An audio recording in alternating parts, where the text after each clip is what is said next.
বৈষ্ণব পথে হরিনাম করছে, পথের এক ধারে জমিদারের সঙ্গে দেখা হয়ে গিয়েছে। ও বাবা, আমরা জমিদার লোক কাকে বলি? যার অনেক জমি আছে, অনেক জমির মালিক, অনেকগুলো গাড়ি আছে, অনেকগুলো গাড়ি আছে। দেখবেন অনেকেই বলে, জানা আমি একটা এখানে বাড়ি বানিয়েছি, একটা ওখানে বানিয়েছি, একটা সেখানে বানিয়েছি। হ্যাঁ গো, বাড়িগুলো যে বানালে, বাড়িগুলো কি তোমার? বলছে তুমি হচ্ছ দুদিনকার অতিথি, এসেছো, আবার তোমাকে যেতে হবে। কিন্তু এই বাড়িগুলোর মালিক কি জানেন? ভগবান। সবিতা, এই যে বাবা, সকাল থেকে আমরা যতই আমার করি, মানুষ যখন মারা যায় তখন সেই মৃতদেহটা থাকে না, তার মাঝপথে একটা কাঁটালকে বলে, শোনো, ওই দেখতে পাচ্ছ, আজ থেকে তোমার ওই পথটা আর আমাদের এই পথটা। সকাল থেকে আমার করে বললাম, সারা জীবন আমার করে বললাম, আর যেদিন মারা গেলাম সেদিন পথের মাঝপথ কি করলাম, মৃতদেহের মাঝপথে একটা কাঁটা রেখে বললাম, পথটা তোমার ওই দিকে আর পথটা আমাদের এই দিকে। পথটাও হয়ে গেল আলাদা। তোমার জমিদার বন্ধু পথে দাঁড়িয়ে আছে, বৈষ্ণব বন্ধু হরিনাম করে করে যাচ্ছে। হঠাৎ দেখা হয়ে গিয়েছে। দেখুন, অনেকদিন পর যদি আমাদের কারোর সঙ্গে দেখা হয় তাহলে আমরা কি জিজ্ঞাসা করি? কি গো, তুমি কেমন আছো? কিমা করি তো না। বৈষ্ণব বন্ধুর সঙ্গে জমিদার বন্ধু দেখা হয়ে গিয়েছে। এবার জিজ্ঞাসা করছে, ও বন্ধু, কেমন আছো? দেখবেন যাদের মনে অহংকার থাকে, একবার ডাকবেন, দুবার ডাকবেন, তিনবার ডাকবেন, সাড়া দেবেন। বারবার ডাকছেন যে, হ্যাঁ গো, শুনতে পাচ্ছ না? আমি যে তোমায় কিছু বলছি। জমিদার বন্ধু বলছে, ও আমায় কিছু বলছে? বলছে, হ্যাঁ বলছি। এই যে তুমি সকাল থেকে আমার করে করছো, তুমি তোমার স্ত্রীকে এত ভালোবাসো, তোমার সন্তানকে এত ভালোবাসো, তোমার বাড়িটাকে এত ভালোবাসো, তোমার গাড়িটাকে এত ভালোবাসো, তুমি জমিটাকে এত ভালোবাসো। হ্যাঁ গো, যেদিন তুমি পৃথিবীর মুখে এসেছিলে সেদিন তুমি তোমার সঙ্গে এসেছিল তোমার স্ত্রী? বুঝে আসেনি। এসেছিল তোমার সন্তান? বুঝে আসেনি। এসেছিল বাড়িটা? আসেনি। এসেছিল গাড়িটা? আসেনি। তবে তুমি কেন আমার করছো? যেদিন মারা যাবে সেদিন সঙ্গে কেউ যাবে না। বুঝি তো স্বার্থের দুনিয়া, স্বার্থ নিয়ে সবাই ভালোবাসছে। কি বাবা, স্বার্থ নিয়ে ভালোবাসছে তো? যখন বাবারা সকালবেলা ঘুম থেকে উঠেন না, তখন মনে মনে ভাবেন কোথায় গেলে আমার 100 টাকা রোজগার হবে। রোজগার না হলে বাবু কেউ ভালোবাসবে না। এবার সকালবেলা মায়েরা যখন ঘুম থেকে উঠেন তখন মনে মনে ভাবেন কত কাজ আছে, কাপড় কাচা, বাসন মাজা, রান্না করা, তাই সবাই ভালোবাসছে, স্বামী ভালোবাসছে, সন্তান ভালোবাসছে। বেশি না, আপনি বাড়িতে দুদিন শুয়ে থাকবেন, দেখবেন আপনার বাড়ির লোক বিরক্ত হয়ে যাবে। হ্যাঁ গো, বসে বসে খাচ্ছ আর ঘুমোচ্ছ, বাড়ি থেকে কাজ আছে, কে করবে? কেন ভালোবাসছে? করতে পারছো বলে ভালোবাসছে। স্বার্থের দুনিয়া, করবে তো ভালোবাসবে, তোমার স্বার্থ শেষ হয়ে যাবে, তোমার ভালোবাসাও শেষ হয়ে যাবে। তোমার তুমি শোনো বন্ধু, কোনো কিছু তোমার নয়, সব ভগবানের। তিনি দিয়েছেন, আপনি পেয়েছেন। ও বন্ধু, তুমি সকাল থেকে আমার করছো, আমার বলে কোনো কিছু নয় গো। তুমি যেদিন এসেছিলে সেদিন তুমি একা এসেছিলে, যেদিন তুমি পৃথিবী ছেড়ে চলে যাবে সেদিনও তুমি একা যাবে। ও বন্ধু, সন্ধ্যাবেলা আমি কীর্তন শুনতে যাবো, যাবে আমার সঙ্গে কীর্তন শুনতে? জমিদার বন্ধু বলছে, শোনো, হরিনাম বলো না, কৃষ্ণ নাম বলো না, সব বলবে, আমি হরিনাম শুনতে পারবো না। চলো তো একবার কীর্তন শুনতে, দেখো কি হয়, হরিনাম শুনলে কি হয়। চলো, দেখবেন না যেখানে কীর্তন হয় প্রত্যেকটা কীর্তনীয় দুটো হাত তুলতে বলে, বলে তো?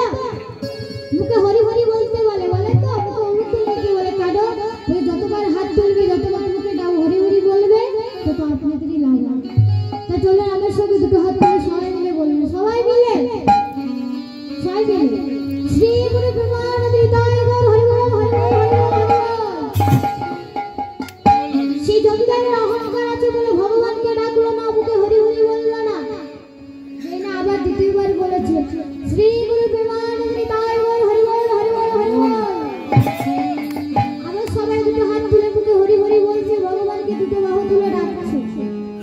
যেহেতু জমিদারের অহংকার আছে, ভগবানকে মুখে হরিও বললো না, ভগবানকে দুটি বাহু তুলে ডাকলো।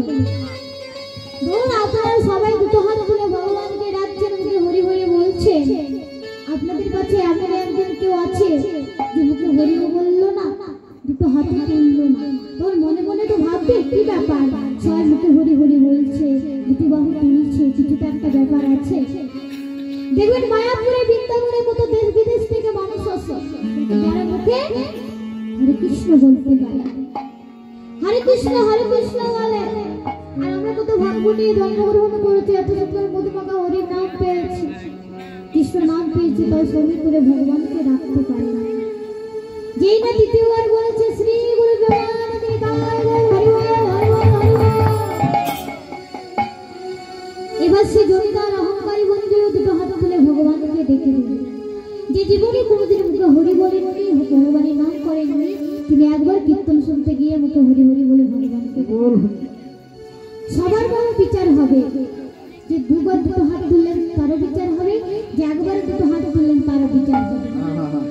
সে জমিদার বন্ধু বৃদ্ধ হলেন, মারা গেলেন, উপর দিয়ে বিচার হয়। বিচার কে করে? চিত্রগুপ্ত করে। চিত্রগুপ্ত জমিদারের রাত্রিটা টানতে টানতে নিয়ে যায়। বুঝে শোনো, এই খাতাটা একটু ভালো করে দেখে দিতে পারবে যে মানুষটা কেমন ছিল, ভালো ছিল না খারাপ ছিল, অন্যায় করেছিল না অপরাধ করেছিল। চিত্রগুপ্ত উল্টে পাল্টে খাতাটা দেখছে। প্রতিটা খাতার পাতায় শূন্য শূন্য শূন্য। যে মানুষটা মোটেই ভালো নয়, সারা জীবন পাপ করেছে, অন্যায় করেছে, অপরাধ করেছে, ভুল পথে চলেছে। যে খাতাটা একটু ভালো করে দেখো, যদি একটা ভালো কাজ করেছে। যে হ্যাঁ, ইনি একবার কীর্তন শুনতে গিয়ে মুখে হরি হরি বলে ভগবানকে ডেকেছিল, ভগবানকে নাম করেছে। বিচারটা কি হতে পারে বলে দেবে? চিত্রগুপ্ত বলছে এর বিচারটা একটু আলাদা, আমি করতে পারবো না। এক কাজ করো, তোমরা না সৃষ্টিকর্তা ব্রহ্মার কাছে চলে যাও। ব্রহ্মার কাছে এসেছে বলছে, হ্যাঁ কেন এসেছো? বলছি জমিদারকে নিয়ে এসেছে না, মানুষটা ভালো নয়, পাপ করেছে, অপরাধ করেছে, ভুল পথে চলেছে, কিন্তু একবার হরিনাম শুনতে গিয়ে মুখে হরি হরি বলে ভগবানকে ডেকেছে। বিচারটা কি হতে পারে বলে দেবে? তখন সৃষ্টিকর্তা ব্রহ্ম বলছে, শোনো, পঞ্চমুখে কতবার নাম করে নিজেরই মনে থাকে না, আমি করতে পারবো না বিচারটা। এক কাজ করো, ভোলা বাবার কাছে যাও। ভোলা বাবার কাছে এসে বলছে, হ্যাঁ কেন এসেছো? যে মানুষটা ভালো নয়, সারা জীবন পাপ করেছে, অপরাধ করেছে, ভুল পথে চলেছে, কিন্তু একবার কীর্তন শুনতে গিয়ে মুখে হরি হরি বলেছিল, দুটো বাহু তুলে ভগবানকে ডেকেছিল। বিচারটা কি হতে পারে একটু বলে দেবে? এর বিচারটা একটু আলাদা করতে পারবো না। এক কাজ করো, নারায়ণ ও লক্ষ্মী দেবীর কাছে চলে যাও। কে যাচ্ছে? চিত্রগুপ্ত, যমরাজা, জমিদারের আত্মা, ভোলা বাবা, সৃষ্টিকর্তা ব্রহ্মা। কেন এসেছো? তুমি জমিদারকে নিয়ে এসেছি না, মানুষটা ভালো নয়, সারা জীবন পাপ করেছে, অপরাধ করেছে, ভুল পথে চলেছে, অন্যায় করেছে, কিন্তু একবার কীর্তন শুনতে গিয়ে মুখে হরি হরি বলে ভগবানকে ডেকেছিল, ভগবানের নাম করেছিল। কিন্তু বাবা কিছু বুঝতে পারলে? সে জমিদার ভালো ছিলেন না, মানুষ সারা জীবন পাপ করেছিলেন, অপরাধ করেছিলেন, ভুল পথে চলেছে। বন্ধু যখন বলল কীর্তন শুনতে যেতে, শুনতে গেল, একবার মুখে হরি হরি বলল, ভগবানকে দুটো বাহু তুলে ডাকলো।